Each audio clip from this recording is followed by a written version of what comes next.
welcome to this week's episode of Opera and Me. I'm your host, Robert Mellon. We've got a great show for you. We've got two guests this week. Alex Koch, who did the projections for the Magic Flute last summer. Alex's resume is impressive. Not only has he done work on Broadway and off-Broadway, but he's also been seen at the Tribeca Film Festival. We also have Opera Maine's artistic director, Dona Vaughn, here to talk about those projections as well. Dona Vaughn is also the artistic director of opera programs at the Manhattan School of Music, and she worked at the Lindemann program from 1998 to 2010 at the Metropolitan Opera. I hope you enjoy this interview as much as I enjoyed making it for you.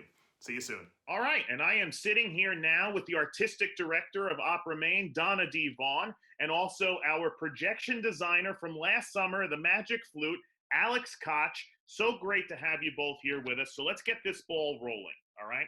So Dona, let's go back in time a bit. You have this set, you have this idea. How does it all begin? Where do you come up with this?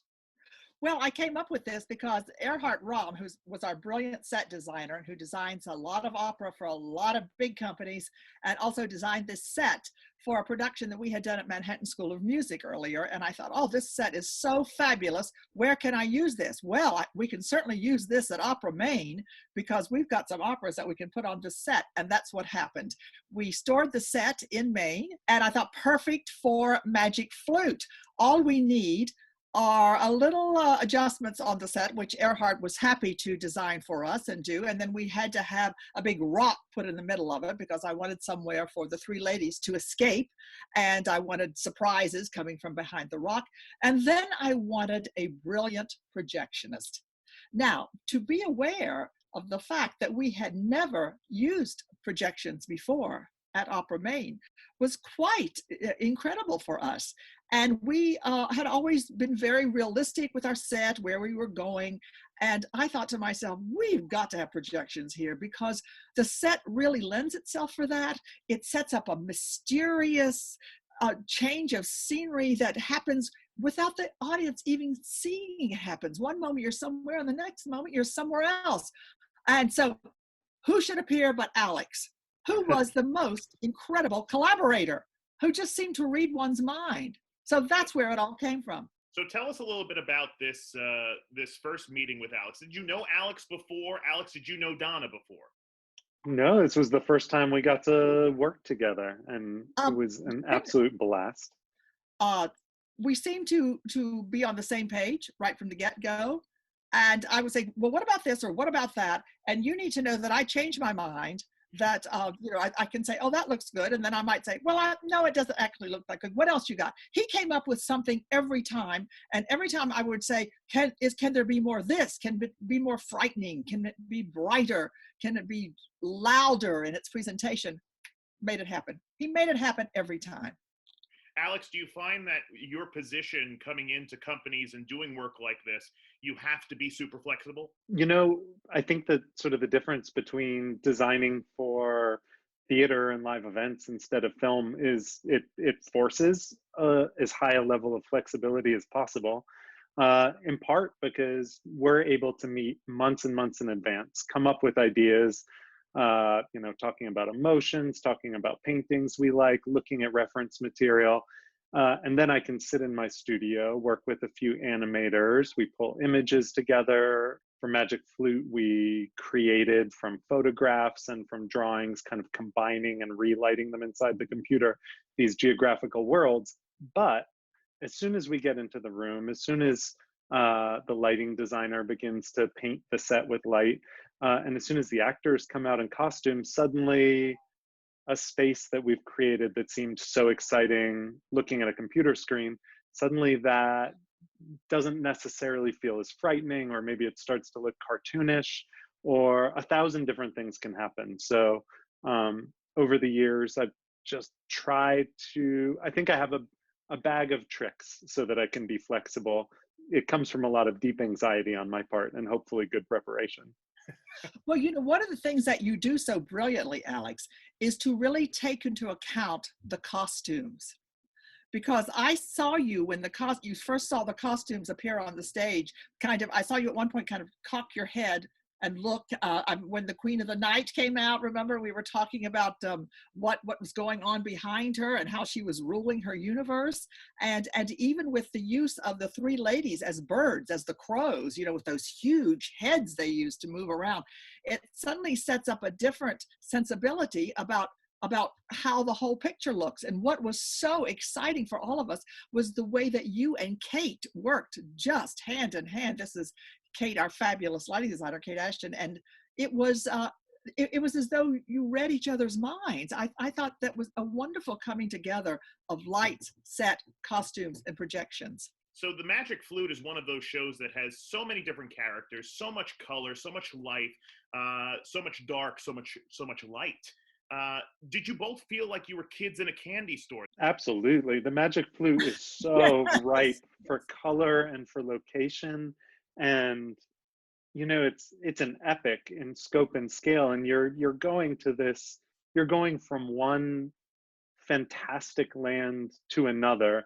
They're interrelated, they cross cut. It's as fun a show to sort of have an in for projection, especially for a first collaboration, because it does allow you to ask those questions about where is there, how far can we go? What is too much? What looks too big? And on some shows, that balance is so small, that line is so fine. But I think the Magic Flute gives us huge range to just play and have fun. How do you go through the process of, okay, this is going to be one place, this is going to be the next place, all in the same environment, and do such an incredible job, Alex, of changing every single one of those scenes? Well, the set was a really great canvas. I think it's a beautiful stone wall from Greece. It's very neutral.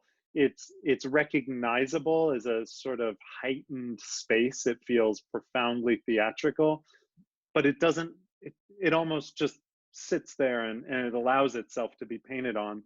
So really, I think it was just a matter of finding an aesthetic that worked for us. Something, like I said, it was pulling from a kind of photorealistic place, but hopefully ending somewhere that felt a little more painterly. And I think the goal was really just to find, how can we reshape the space in as many ways as possible? And the tricks of the trade are to find neutral space, to have some looks that have a lot of intricate lines in them, and then a few that maybe just have really just one or two color palettes, really something very simple. And then by cutting between those, our eye starts to perceive depth that isn't actually changing, but effectively the stage picture changes. So using negative space as much as possible.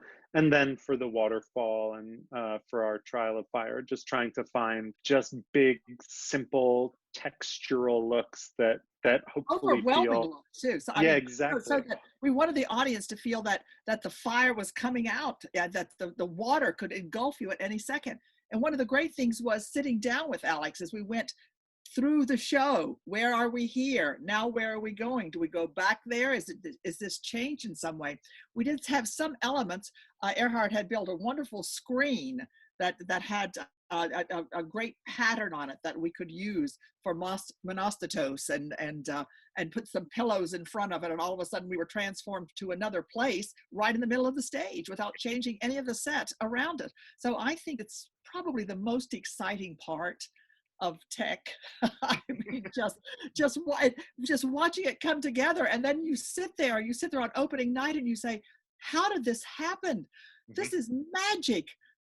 And we had so painstakingly gone through each single moment, and then all of a sudden it's not a single moment. It's a huge canvas of this beautiful art form that's been created by these designers. So the trials are one of the most dangerous scenes in the entire opera.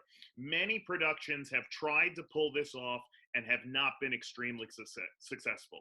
You both found a way to do it and knock it out of the park. How do you develop that in such a dangerous moment in the opera where you could lose your audience extremely easily? Well, for me, I think you have to do, I go back to what I said before, you have to push it to the edge. You have to go as far as you think you can go, and the audience will accept it as reality, and yet be overwhelmed by it, and feel as though that there needs to be some way to escape. And there were people who told me that they thought the fire in the water made them really uncomfortable, Really? and that some of the children in the audience were like, oh, would turn to a parent or a grandparent because you felt as if that water.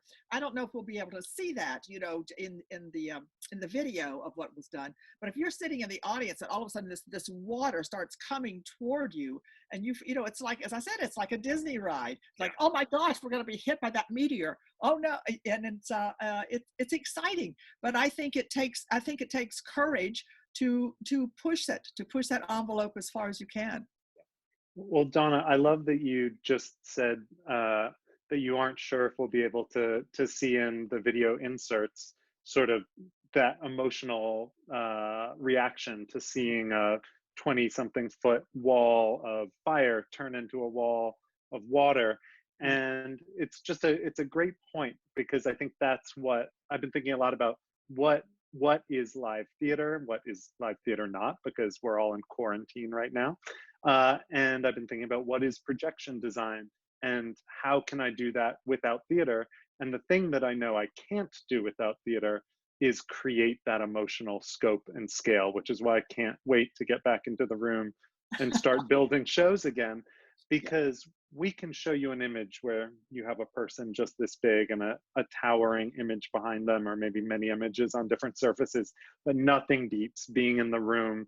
And part of why I think the trials worked so well, and part of how we had to earn it, was by not showing anything quite so grand in the projection up until that moment. Right. So everything else had a sort of geographical shape to it that had some kind of accurate scale.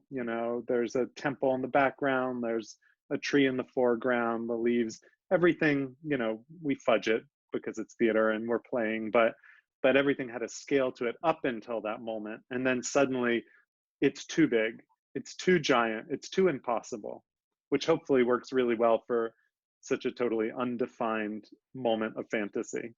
Well, exactly. And what is interesting is there are no stars on the stage. Nobody's doing anything during that time. So the projections became the stars. Yeah. They suddenly had the projections had the dramatic lead, because Tamino and Pamina disappeared with their flute. Yeah. And all we saw was what they disappeared into. And so the projections became the stars of the scene. Alex, answer me this question, because this blew my mind. Being on stage in these moments where you were using these wonderful projections, I couldn't see them when I was on stage. It wasn't until I got to see the video afterwards that I saw the actual effect of the projections. How do you do that where the projection doesn't cover the body on stage, and the actor on stage isn't caught off guard by what's happening around them? As we're watching the dress rehearsal, I actually just program sort of a mask, a feather around wherever the actors are blocked. So then there are multiple cues that are sort of taking the image in and out just around where the actors are. And it's with very slow crossfades and so on, just like a lighting look. So no one ever notices, but that's just a trick of the trade to avoid clumsy projection, as it were. So what is projection in opera? Is it a new wave? Is it something that we're going to see more of? Is it here to stay, or is it more of a fad? I mean, Alex, you can talk about it from your perspective, having done this a few times. Donna, from your directing perspective, I mean, how does it help? How does it help you in coming to an end goal? Projection it's another medium like lights and set, and it's a medium that differs in that you don't always need it. It can certainly do things when used well. Projection does something that wouldn't have been there any other way. So maybe the quick cuts of location is something that scenically could maybe be answered, but perhaps not on a budget, or perhaps simply technologically not in the kind of scope or with the kind of motion that we can animate and create on our own. So projection is a tool you can grab.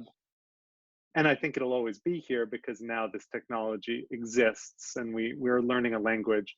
And the other thing I'd say is projection is like casting another character. Projection can help tell the truth. it can help set the scene, but it can also serve as another narrator. You can project information that conflicts with what characters are saying or singing about. You can project something that informs the audience that the characters on stage can't see. So there's ways to cast it and think about writing it into scripts that's only just beginning. I will say that I think projections are certainly part of the way to the future. I think that we have to be very careful that productions do not become about projections. I, not too long ago, saw a musical on Broadway that used projections, I thought, to the point where the people on the stage were obscured, were small, were inconsequential. And it was a great lesson for me because I kept thinking, why don't I care about these people? And I didn't care about the people because they were not as big and powerful as the projections. And I think we have to be very careful that when we use projections, it is to enhance, that it is to add to the atmosphere.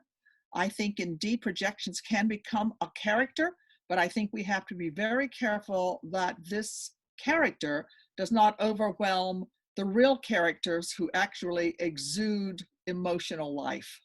Well, on behalf of everybody in Maine, thank you, Alex. Thank you, Donna, for joining me today. And that's our show for this week. Don't forget to tune in next week, next Tuesday, to see Keith Farazan, who played the Count in The Marriage of Figaro in 2018. Keith comes on to discuss with us what it's like to go back to a role that you've done many times before, how to keep it fresh, new, and alive. If you haven't yet done it, please subscribe to our YouTube channel, follow us on Instagram at Opera Maine, at Twitter at Opera Maine, and on Facebook at Opera Maine. I will see you when I see you.